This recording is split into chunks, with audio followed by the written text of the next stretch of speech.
back in the day, a lot of mainstream people only thought that autophagy could be increased by fasting. And it's definitely a significant way to increase autophagy. But now we've learned that you can calorically restrict, you can exercise a certain way, but there's even foods that induce autophagy. And we all love cheese. I'm just gonna spill the beans straight away and tell you what the cheese is, but I'm also gonna teach you how to use it in this video. So I'm talking about blue cheese and different varieties of blue cheese, which we'll break down. But I'm gonna talk about how you can use them properly, maybe following a fast or in a certain way that you're gonna get the best benefit out of it. And if you don't mind, drop a quick comment down below for the algorithm. It helps get these videos out there. It helps YouTube kind of see, hey, people are engaging with this, they like it, so it serves it to more people. It's kind of funny how that works. And I like to also just mention what I'm talking about early on in the video. And I know sometimes once people get the answer, it's easy to click off. And I appreciate that you trust me enough to just like click off a video once you learn what it is, because you trust, hey, Thomas says it's blue cheese. I got what I needed to know. But stick around with me because I'm gonna teach you how to use it and how we can get the most out of it, but also just some of the science behind it. So let's drop into this. So what is unique about blue cheese specifically? Well, it comes down to something that's called spermidine or spermidine, potato, but I've always heard it as spermidine. Now I've done specific videos on spermidine. Spermidine is a very interesting compound. It's a polyamine, but it's been associated in a lot of research to boost longevity. As a matter of fact, there was an interesting study that was looking at mice in this case, and they found that mice that were consuming spermidine ended up having about a 10% increase in their overall lifespan compared to mice that were not. Now, let's talk a little bit more about this cheese in the first place. It's using a penicillium mold. Now, when you use a penicillium mold to create or ferment or activate or culture, whatever you want to use to make this cheese, you have all kinds of different effects that are happening. You get significant antimicrobial effects, but there's also culture effects that are really, really strong on the gut. So that, of course, has a huge benefit on autophagy because there are some links with autophagy in the gut, but we're gonna talk more about autophagy specifically. I just wanna link out to some of the more cool things about blue cheese in the first place.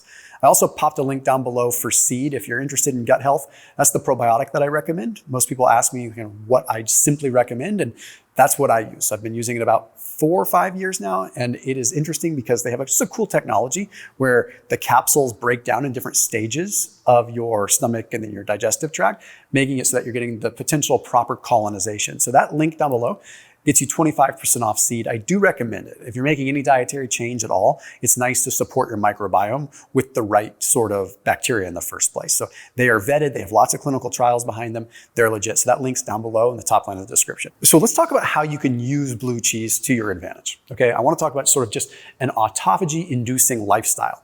First off, there is some evidence that regular cow blue cheese will have a little bit of spermidine, but it's mostly Roquefort and Stilton, which are blue cheese that are made from goat. Okay, so goat or sheep versions of blue cheese. A little bit more expensive, but you get these other benefits that occur as well. So quickly touching on this, hear me out on this. Cow cheese, the protein is predominantly casein protein. There is mounting bodies of evidence suggesting that A1 versions of casein protein, which is the US version for the most part, US breed of cattle, is quite problematic and inflammatory. And that's why when you age it and you break down some of the proteins, it makes it a little bit better. But what ends up happening is these A1 protein varieties can cause digestive upset. We're starting to see that it's less about the lactose and it might be more about the casein. Anyway, point is that if you go for something that's gonna be more goat or sheep oriented anyway, you can have that protein from cheese be non-A1. It's gonna be more of an A2 variety, which means easier on the gut and also has some additional benefits, but you're getting the protein in it as well, right? You're getting the overall protein. So Stilton and Roquefort are the versions you want to really go for. What I would recommend, best way to kind of induce autophagy in general, obviously fasting is a tremendous way to induce autophagy. Carbohydrate intake in general is usually associated with reduced autophagic flux. Okay, so if your goal is to induce autophagy, your diet would typically want to be moderate fat, moderate protein, and low enough calorie to induce autophagy with long periods of time between meals, or time-restricted feeding where you're going 12, 16, 18 hours, without fuel. Here's where sort of the scientific community and the fitness community have a little bit of a heyday with autophagy. Autophagy really doesn't kickstart hard until you're deeper into a fast. They make the argument that says, okay, if you're fasting for long periods of time, why don't you just exercise? Because exercise can get you almost as much as a 3-day fast in like a 1 or 2 hour bout of exercise.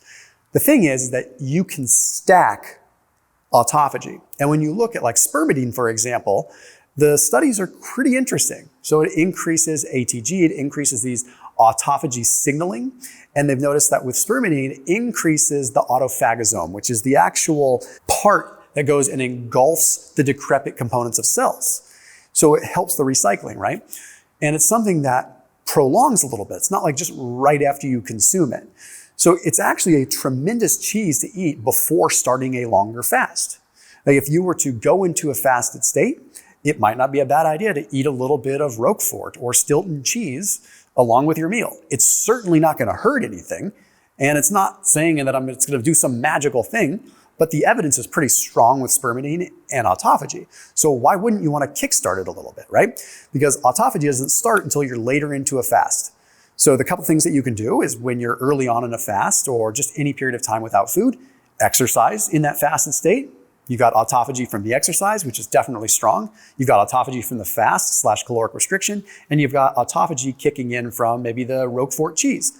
You're probably wondering, okay, can I take like a spermidine supplement throughout this period of time?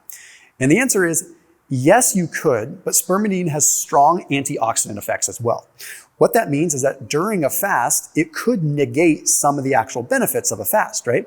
Part of the benefit we get from fasting is putting ourselves in a stressful state, or even in calorie restriction, stressful state, or even exercise, stressful state.